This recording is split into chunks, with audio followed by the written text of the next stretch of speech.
Rádio Piauí.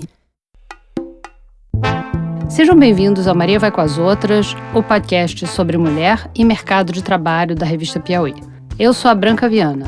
Nesse 5º episódio da 3ª temporada, a gente vai falar sobre violência contra a mulher e o efeito que isso tem na vida laboral das vítimas. O assunto é delicado e é difícil, então eu decidi mudar um pouco a abordagem. Em vez de entrevistar 2 mulheres com experiência pessoal sobre o tema do episódio, eu conversei com 2 especialistas. Uma socióloga. As mulheres que sofrem violência doméstica, elas permanecem menos tempo no mercado de trabalho, mais tempo desempregadas. Consequentemente, ganham menos quando comparadas com mulheres que não sofrem violência nessas condições. E uma defensora pública. Uma das perguntas que eu fiz para elas, na retórica do julgamento, é: as senhoras imaginem se fosse uma mãe drogada que matasse o filho em casa e o pai estivesse trabalhando. A pobre do pai está trabalhando para prover o sustento da família. Jamais iriam responsabilizar esse pai por algo que a mãe drogada fez em casa. Mesmo assim, eu acho que eu preciso avisar que na segunda entrevista a gente fala sobre um caso específico muito triste de violência contra uma mulher e o filho dela. Se você tem dificuldade com o assunto, se esse é um assunto que você acha que pode ser um gatilho para você, então pula esse episódio e volta pro Maria daqui a 15 dias no episódio 6. Mas, se você se interessa pela questão da violência doméstica e quer saber mais, vem com a gente porque vai valer a pena. Eu sou Vânia Pazinato, sou socióloga e trabalho com consultoria na área de pesquisas aplicadas para a implementação de políticas públicas de enfrentamento à violência contra as mulheres. Justamente é sobre isso que eu quero conversar com você. Você publicou um estudo falando sobre a relação entre a participação das mulheres no mercado de trabalho e a violência doméstica, né? O estudo, só para os ouvintes saberem, a gente vai botar o link no site, mas foi publicado pelo IPEA, que é uma fundação federal vinculada ao Ministério da Economia. O IPEA é Instituto de Pesquisa Econômica Aplicada. Instituto de Pesquisa Econômica Aplicada. Então, eu queria começar te fazendo algumas perguntas sobre esse estudo, porque, pelo que eu entendi, para explicar a persistência da violência contra a mulher, que, como a gente sabe, continua a aumentar, vocês, nesse estudo, vocês contrastam as teorias feministas de gênero e de patriarcado com teorias baseadas em modelos econômicos, né? Então, eu queria que você contasse para a gente como cada um desses campos explica a violência e quais são as conclusões a que cada um chega. Esse estudo ele foi lançado agora em agosto, né, na verdade, e ele é fruto de um diálogo, né, entre um economista e uma socióloga que estuda gênero, e ele, como economista, também muito preocupado, né, o Daniel, com essa questão do gênero e da violência contra as mulheres. Daniel Cerqueira, né? Daniel Cerqueira, né, e o Rodrigo, né, que trabalhou conosco. Rodrigo Moura. Ele tinha já feito, né, uma análise preliminar dos dados do IBGE, tanto da PNAD, Pesquisa Nacional por Amostra de Domicílios, quanto de uma pesquisa de vitimização que foi feita pelo IBGE. E já tinha ali feito uma interpretação desses dados, mostrando uma relação entre a capacidade da mulher ter um recurso econômico próprio e como esse recurso contribuiria, então, para ela fazer uma espécie de uma negociação na sua relação conjugal, e isso teria um impacto sobre a redução da violência, né? E aí, a gente dialogando sobre esses números, eu problematizei com ele que talvez essa relação não fosse tão linear assim, né? Quer dizer, a relação que ele, só para eu tentar ver se eu entendi direito, o que os dados estavam mostrando para ele naquele momento era que se a mulher ganhava algum dinheiro ou ganhava um dinheiro suficiente para se sustentar, ela ganhava mais poder de barganha dentro do casal e poderia se defender de uma eventual violência, porque ela poderia ou sair da relação ou então ameaçar de sair da relação. Exato, é isso. E essa expressão poder de barganha, né, que é essa capacidade das pessoas negociarem, e que nos estudos feministas a gente trabalha com a perspectiva que é você poder negociar, mas com algum poder nessa negociação.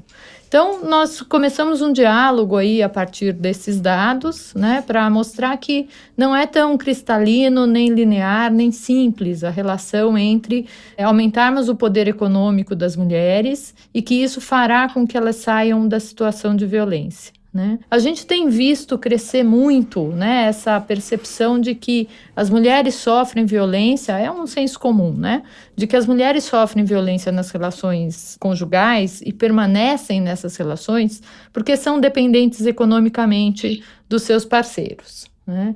E nem sempre isso é verdade, né? Também não é uma questão de classe econômica. Não são mulheres mais pobres que sofrem mais violência que as mulheres que tenham melhor condição econômica, né?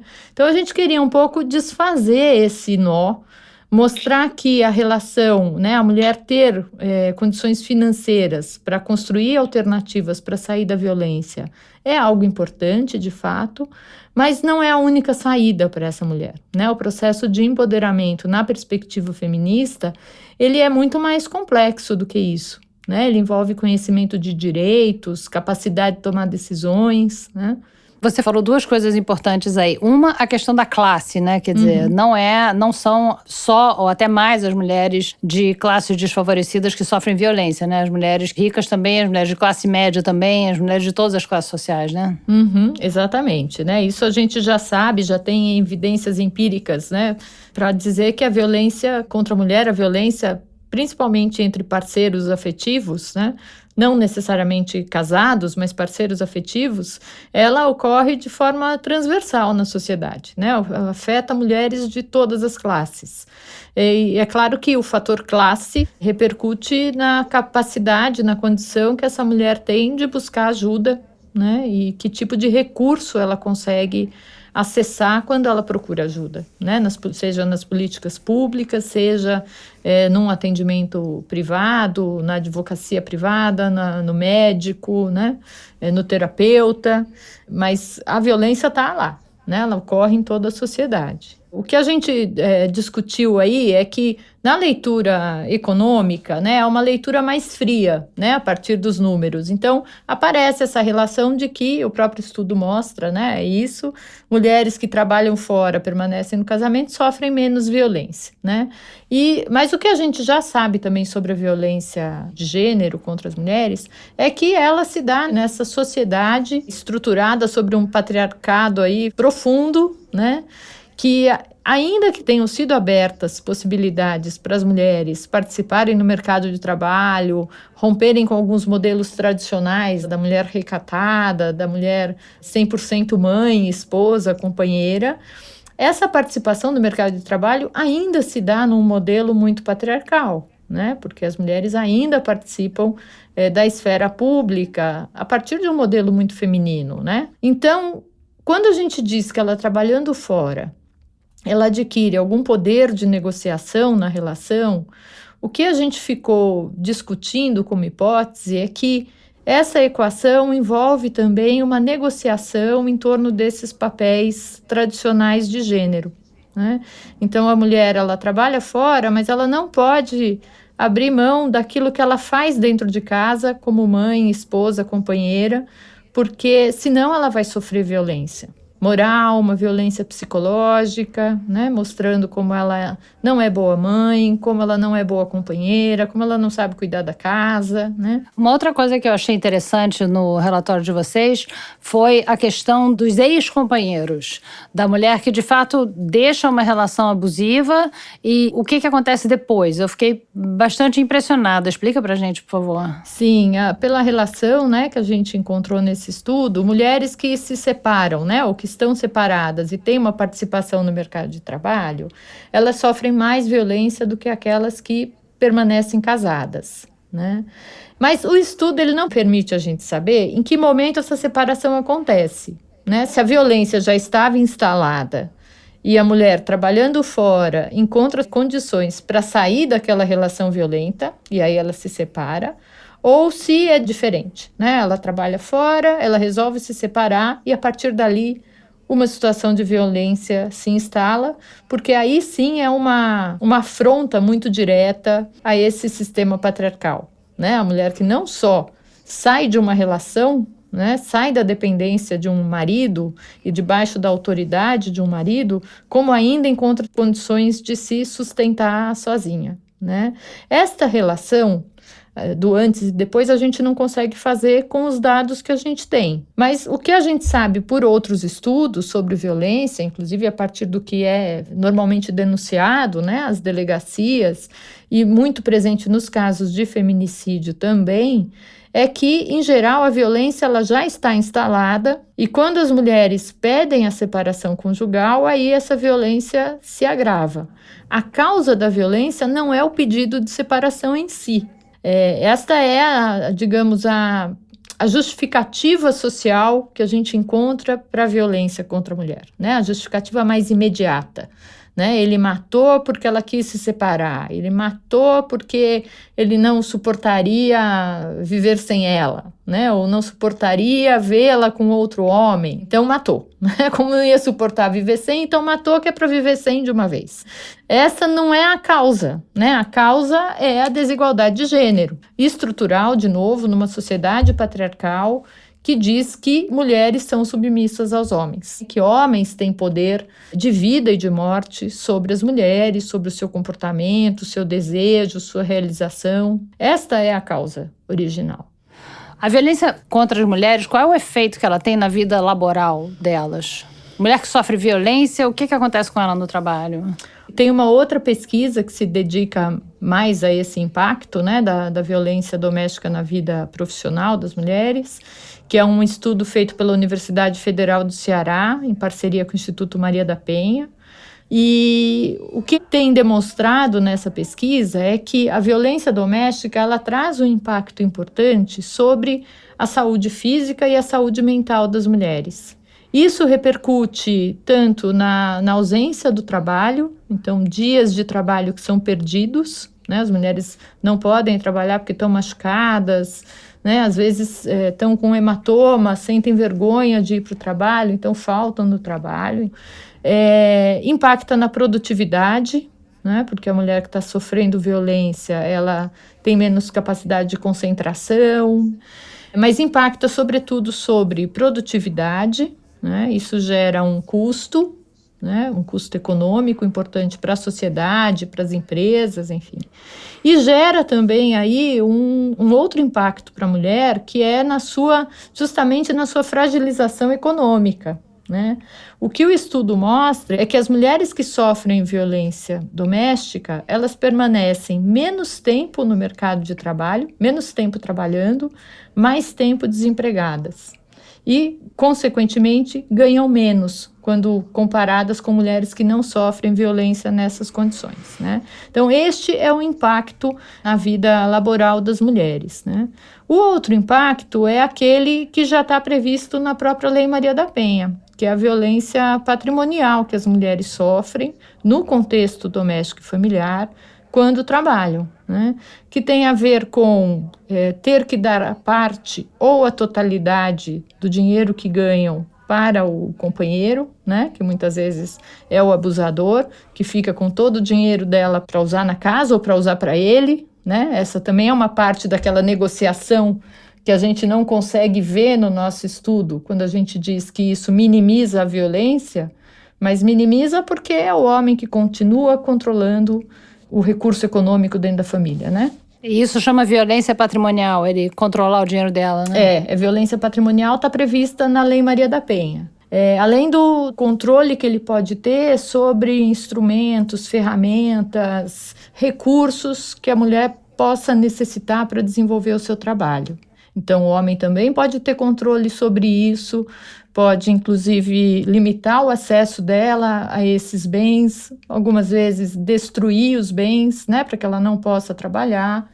Não pode trabalhar, não pode estudar, né? É uma forma de controle, né, sobre o que ela faz ou o que ela quer fazer, né? Às vezes, o estupim da violência, né, ou do agravamento da violência é a mulher decidir que quer voltar a estudar. Então, ele pode rasgar os livros, quebrar o computador, impedir que ela vá para a aula, desenvolver estratégias de controle obsessivo enquanto ela vai para a aula, né, para saber onde ela foi, que hora que ela volta.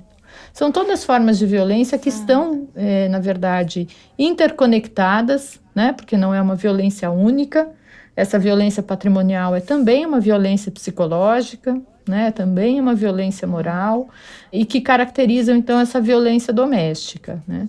Mas eu acho que mais importante do que só a denúncia à polícia, que é um caminho ainda muito difícil para as mulheres trilharem, né, na busca da saída da violência, é a gente poder orientar para que as mulheres procurem ajuda, qualquer que seja, né? Procurem espaços aí de centros de referência de atendimento a mulheres, defensoria pública, grupos que trabalham com atendimento psicossocial e que possam orientar a mulher, explicar o que é a Lei Maria da Penha, explicar quais são essas formas de violência, né? Porque muitas mulheres vivem a violência sem compreender o que estão vivendo ainda. A Lei Maria da Penha, você acha que teve algum efeito e qual foi? Olha, lá, a lei é a nossa grande conquista, né? Eu acho que a gente tem um antes e depois aí importantíssimo para a sociedade brasileira, principalmente pelo fato de que a gente passa a falar mais da violência doméstica e familiar após 2006. Já falávamos antes, né? Mas a partir de agosto de 2006, passamos a falar que é quando a lei entrou em vigor. Quando ela foi aprovada. Passamos a falar de uma forma mais consistente, digamos assim, com base num documento, num instrumento jurídico, e principalmente porque, com a aprovação da lei naquele momento, o governo federal, através da Secretaria Nacional de Política para as Mulheres, coordenou uma grande ação política em todo o país, interinstitucional, né, e entre os poderes, para criar apoios de implementação e aplicação dessa lei. Foram muitas campanhas, foram muitas atividades de formação, sensibilização, palestras, desenvolvimento de políticas públicas, incentivo, né, para o desenvolvimento de políticas públicas. Então, não foi apenas a aprovação de uma lei, né, mas foi o desencadear de uma política nacional de enfrentamento à violência a partir da Lei Maria da Penha, que alcançou boa parte do país, né, nos equipamentos. E nas campanhas, a gente viu em pouco tempo que o conhecimento sobre a Lei Maria da Penha já era muito grande, né, pelo menos das pessoas terem ouvido falar sobre a lei como resposta, né, para essa violência. Tá bom. Obrigada, Vânia. Muito obrigada pela entrevista. Espero ter respondido aí as suas angústias. Dificilmente as minhas angústias serão resolvidas, mas sim, esclareceu bastante coisa. São questões que me angustiam bastante, sem dúvida. E agora, nossa segunda convidada. Meu nome é Tatiana Cosme Boeira, eu sou defensora pública do estado do Rio Grande do Sul. Explica pra gente o que faz uma defensora. A defensora pública é uma carreira jurídica do Estado, são pessoas com formação na área jurídica, advogados que atendem a população carente, a população vulnerável. Resumindo, são as pessoas que não têm condições de custear os honorários de um advogado e para ter acesso ao sistema de justiça, elas fazem, então, uso da defensoria pública.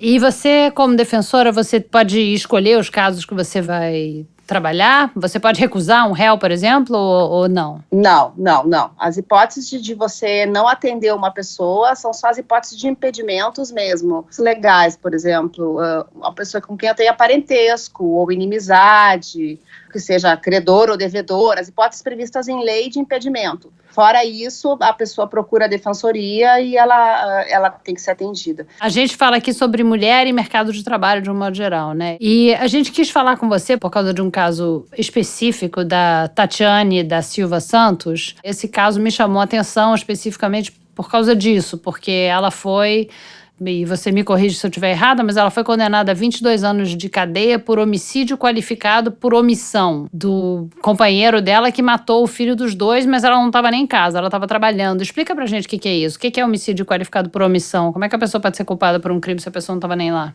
Pois é, na realidade, eu tenho convicção que esse processo é uma aberração jurídica. Existe a possibilidade de condenar uma pessoa por ser omissivo, a gente chama de crime comissivo por omissão. É quando a pessoa tem um dever de garantidor, tá? O dever de garante, como a gente chama. A mãe é uma das pessoas que tem o dever de garantir o bem-estar dos filhos, o pai também. Mediante uma conduta omissiva, que seria ser negligente nesse dever de cuidado com o seu filho, acaba ocasionando um resultado, no caso, o resultado morte. O caso da Tatiane, por que é uma aberração jurídica? Porque a acusação, ou o Estado acusador, ou o Ministério Público, deixou de descrever de que forma a Tatiane seria omissa no dever de cuidado dela e, portanto, deveria ser responsabilizada por um ato de terceiro, pelo ato do pai, tá? Que seria o companheiro dela, pai do menino, que matou e empalou o menino enquanto ela estava trabalhando numa padaria, onde ela trabalhava 7 dias por semana para prover o sustento da família. E o que a acusação diz? Que por ele ser uma pessoa com problemas de droga, um viciado em crack, e ele tinha uma relação violenta com ela, que ela teria o dever de prever que aquilo pudesse acontecer com os filhos. Ela tinha que adivinhar que ele ia matar o filho. E o que choca é que, na realidade, o círculo de violência doméstica em que ela estava inserida era com ela. Ele jamais havia sido agressivo com nenhum dos filhos. A Tatiane trabalhava 7 dias por semana numa padaria que ficava numa comunidade que a gente chama aqui na Vila Cruzeiro, que é uma comunidade pobre aqui de Porto Alegre. E nessa padaria, ela era muito... as pessoas gostavam muito dela, porque ela é uma pessoa extremamente simpática. O patrão gostava muito dela. E ela vendia as folgas, o dia de folga dela, tá? Por isso que ela trabalhava 7 dias por semana, para ganhar um pouco mais, e parte desse dinheirinho extra que ela ganhava, ela destinava para uma menina para cuidar das crianças. Porque ele estava envolvido com o tráfico, então ele não ficava em casa. Aí parece que a história é de que chegou no momento que eles estavam tão apertados de grana, tão sem dinheiro, que ele teria dito para ela, não, ao invés de tu gastar esse dinheiro com essa menina, que seria uma vizinha, que ficava ali por 20, 30 reais, ela ficava cuidando das crianças enquanto a Tati trabalhava. Deixa esse dinheiro em casa que eu fico com as crianças. E foi num domingo que ela saiu para trabalhar. Quando ela voltou, ele tinha empalado o menino estava deitadinho na cama, ela foi perceber os ferimentos um tempo depois só. E levou ele para socorro, né? E ele acabou morrendo no hospital. Então a Tati ela era a provedora da família. Ela era a pessoa que trabalhava 7 dias por semana para prover o sustento dos 3 filhos e dele também, né? Por um tempo ele era um bom marido, até que ele começou a se envolver com droga, até por conta, acho que do vício, ele começou a trabalhar para o tráfico, começou a ficar violento. E muito enciumado dela. E batia nela sistematicamente, ela fazia registros, ela ia para o juizado de violência doméstica, faziam aquela coisa, quem sabe, ele pediu uma outra oportunidade, aí ela voltava, 2 vezes ela se refugiou num lar de mulheres que chama Viva Maria, aqui, que são lar de mulheres que são vítimas de violência doméstica, ficou lá refugiada, ela fugia dele. Quer dizer, no juizado diziam para ela, não, volta, dá uma segunda chance? Exatamente, havia aquela ideia de que ele podia melhorar, que ele estava arrependido. E ele sistematicamente agredia ela, mas nunca agrediu as crianças. Teve não sei se você sabe, uma ONG da Argentina que fez uma representação na Corte Interamericana de Direitos Humanos pelo tratamento que foi dado para a Tatiane pelo sistema de justiça aqui do Estado do Rio Grande do Sul, pelo Poder Judiciário e pelo Ministério Público. Um tratamento misógino, preconceituoso, em função do sexo, da raça, enfim, e também da situação de pobreza dela, né? E aí, o que mais chama atenção? Por conta desse problema com ela, nós tínhamos vários órgãos de conselho tutelar, todo o sistema, toda a rede de apoio atencioso para ela e para as crianças. Então, qual é a situação que me parece paradoxal? Como que ela foi omissa? Se ela foi omissa no dever de cuidado com os filhos, toda essa rede também foi omissa, né? Porque ninguém percebeu a possibilidade de que isso pudesse um dia acontecer com aquela criança, entendeu? Ela tinha acionado a rede várias vezes, né? Várias vezes, e em função das agressões com ela. Então, a rede estava alerta, o conselho tutelar, em função das agressões com ela, porque ela fugia de casa e levava os filhos com ela, fugia dele, levava os filhos junto, então as crianças ficavam em situação de abrigo algumas vezes, por conta dela fugir dele, enfim. Toda a rede estava alerta para a questão que envolvia o casal. E por conta disso, obviamente, as crianças iam na escola, as crianças não tinham sinal de maus tratos, o professor nunca chamou nenhum conselheiro tutelar, ou enfim, para dizer, olha, essas crianças estão maltratadas, as crianças estão subnutridas, as crianças estão com sinais de violência, absolutamente nada disso veio para o processo, porque não aconteceu efetivamente. E aí, quando acontece a tragédia, o momento tem que se responsabilizar alguém, aí se responsabiliza a mãe que está trabalhando, né? Ela está presa há quanto tempo? Se eu não estou enganada, a Tati está presa desde 2013. Nossa, já tem muito tempo. O que é grave também, e que é o motivo de maior tristeza da Tatiane, é que ela perdeu por conta desse processo. Antes de ser condenada, ela perdeu o pátrio poder dos outros 2 filhos. Os 2 filhos mais velhos que ela tinha, né, com a Milton, eles estão em situação de abrigo, numa fila para adoção, e eu tive a notícia de que eles teriam sido adotados e teriam sido devolvidos por 2 famílias, porque não se adaptaram na questão daquele período de adaptação. Nossa. Então, são crianças que estão numa situação também de abandono, porque a avó não tem condições de criá-los, né?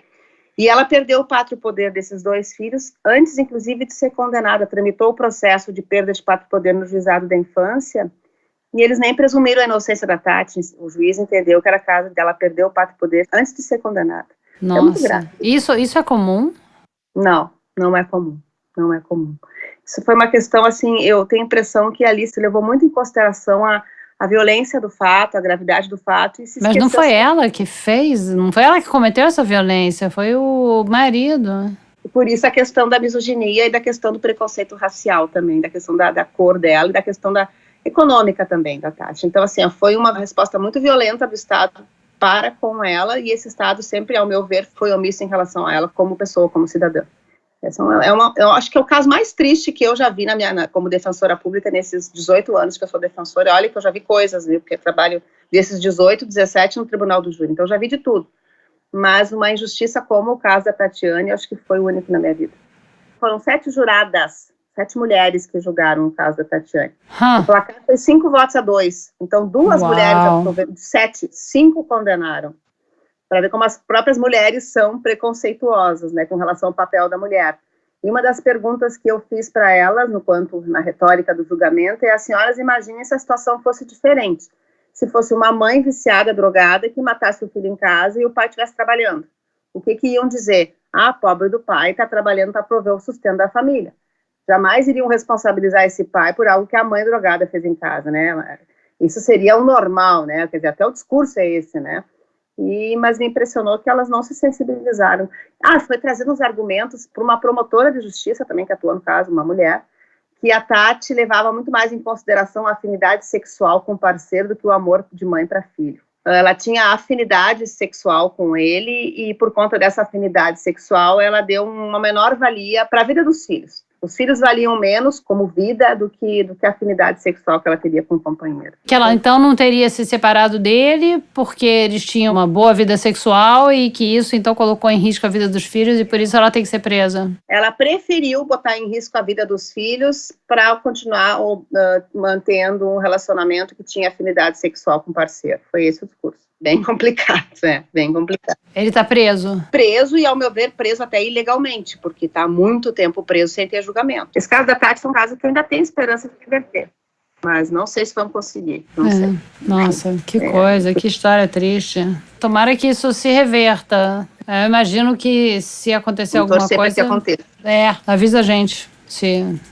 Pode deixar. Não, sim, até assim. E é um escritório de homens. Olha também como é esse escritório que está tratando agora. São homens, né, com os advogados, que ficaram abismados com a justiça e se voluntariaram para fazer um trabalho pro bono, até porque eles têm uma influência grande, como é um pessoal da área acadêmica, que tem uma influência grande em Brasília, então eu tenho esperança que o peso deles possa fazer uma diferença lá, que os ministros, de repente, parem para escutar a história com um pouco mais cuidado para perceber o tamanho da injustiça. Então, vamos ter esperança que isso ainda seja revertido, né? Tomara, tá bom. Obrigada, Tatiana, muito obrigada pela entrevista. Imagina, eu que agradeço. Até a próxima, tchau. Esse foi o 5º episódio da 3ª temporada do Maria Vai com as Outras.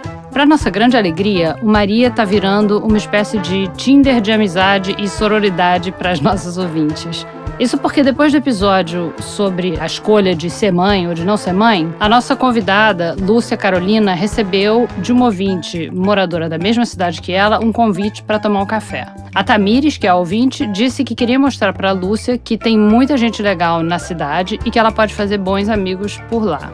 E aí, na semana passada, uma entrevistada do 4º episódio, lá da 1ª temporada do Maria, também foi convidada para um café por 2 ouvintes diferentes que não se conhecem, mas moram em Londres, feito ela. No episódio, que se chama Profissão Família, a Letícia Nascimento conta sobre como foi se mudar para a Inglaterra por causa de uma transferência do trabalho do marido dela e, de uma hora para outra, virar mãe e dona de casa sem poder trabalhar. Sendo assim, eu peço para a Lúcia para Letícia e para as simpáticas ouvintes que convidaram elas para tomar café, que nos mandem fotos dos seus encontros, que postem essas fotos no grupo do Maria no Facebook ou então no nosso Twitter ou no Instagram. Todos os dois são @MVCO-podcast. Se preferirem, também pode mandar um e-mail para mariavaicoasotras@revistapiauí.com.br. E eu aproveito para lembrar que se você gosta do programa e quer que ele continue, a melhor maneira de nos apoiar é assinando a revista Piauí, que é quem nos permite fazer esse podcast. O Maria Vai com as Outras é uma produção da Rádio Novelo para a revista Piauí.